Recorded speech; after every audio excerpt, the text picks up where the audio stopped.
Pantheon Week 3 Rhulk Indomitable is available this week, and let me tell you, it's starting to get a little heated now. In today's video, we'll be talking about the changes to Pantheon this week, as well as diving into the latest boss fight added to the gauntlet with Rhulk joining the lineup, and what changes that boss fight switches up on you, and a guide of sorts on how to conquer it.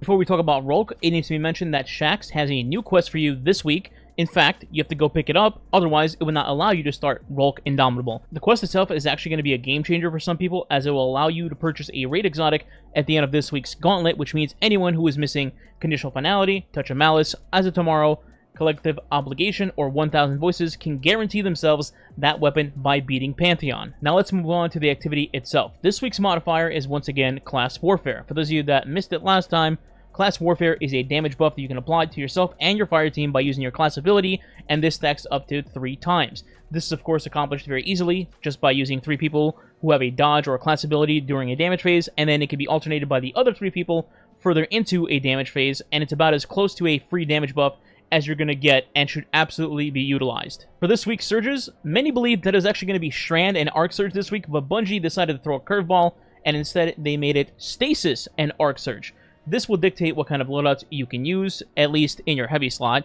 based on these surges. For Stasis, by far and away, your best 2 choices are going to be Cold Comfort, the rocket launcher from Ghosts of the Deep, and Reed's Regret, the old linear from Trials of Osiris. And for your arc options, the top choices are going to be Grand Overture, Crux Termination, Storm Chaser, and everyone's favorite, Thunderlord.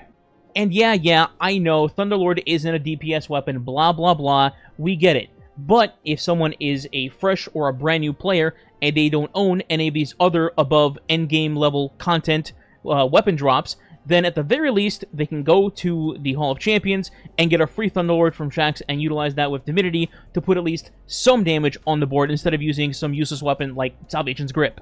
Like it or hate it, it's at the very least helpful for new players with limited arsenals. I will however say that for endgame players and people who have been farming for a while in this game, grenade launchers are still very much viable this week and can burst down bosses very efficiently. In fact, that is exactly what our team ran at reset for this, going in blind to the Rhulk fight, and despite not being one of the surges, Edge Transit and or Cataphract still cook. So if you have a god roll for one of these, they're also very viable. Moving on to the boss fight itself, the encounter itself has no major changes to it. You still have to get leeching, take the blast from Rhulk, and then be empowered to dunk into the correct obelisks.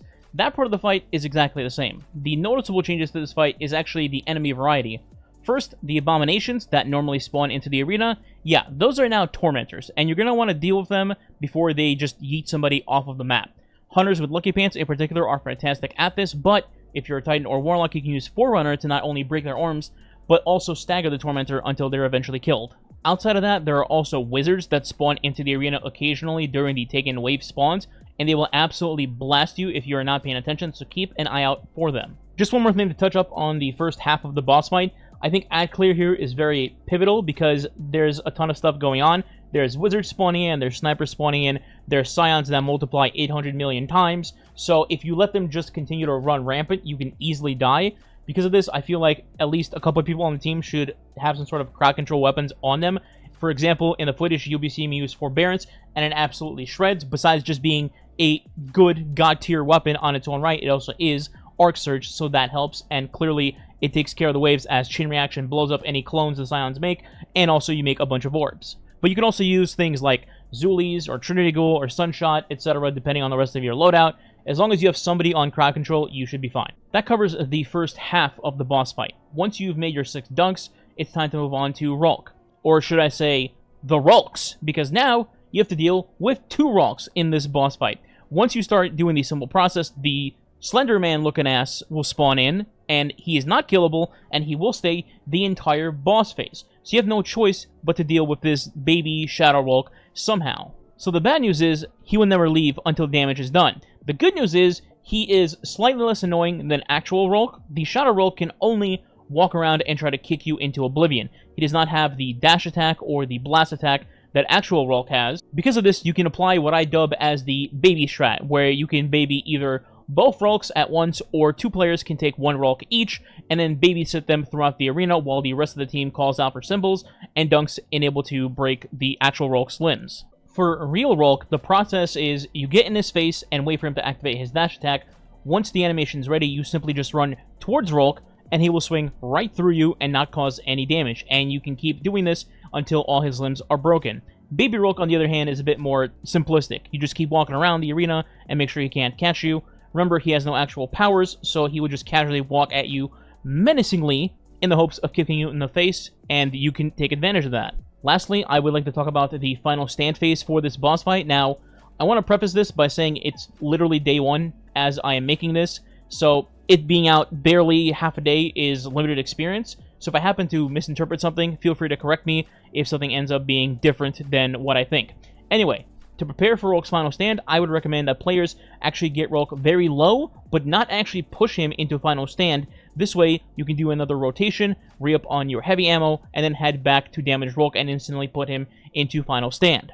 The reason I say this is because in final stand, it'll probably be very brutal for a lot of people, given that you have to deal between 2 Rhulks this time around. You also have to dodge the Darkness Blast and the Shadow Rhulk kick, otherwise you will acquire Darkness stacks, and then if you do get stacks and you get the 10, you will die.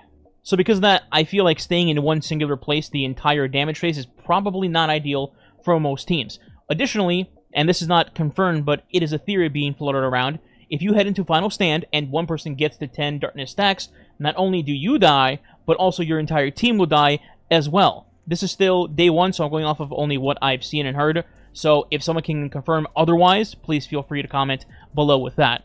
In the end, though, I believe your best shot at getting this done is going to be good communication, a loadout featuring any of the previously mentioned weapons, and keeping your distance from either Rhulk, particularly once you get into final stand. Oh, I almost forgot. Once you've actually beaten Rhulk and you've completed Pantheon, please don't forget to talk to the stupid robot in the center of the arena that was doing nothing during the whole boss fight and was watching us potentially die. You can buy your raid exotic from him, like I mentioned earlier, conditional, touch, obligation, 1k, and Eyes of Tomorrow, whichever one you want. And I believe next week you can get another one, so, pick your choices wisely.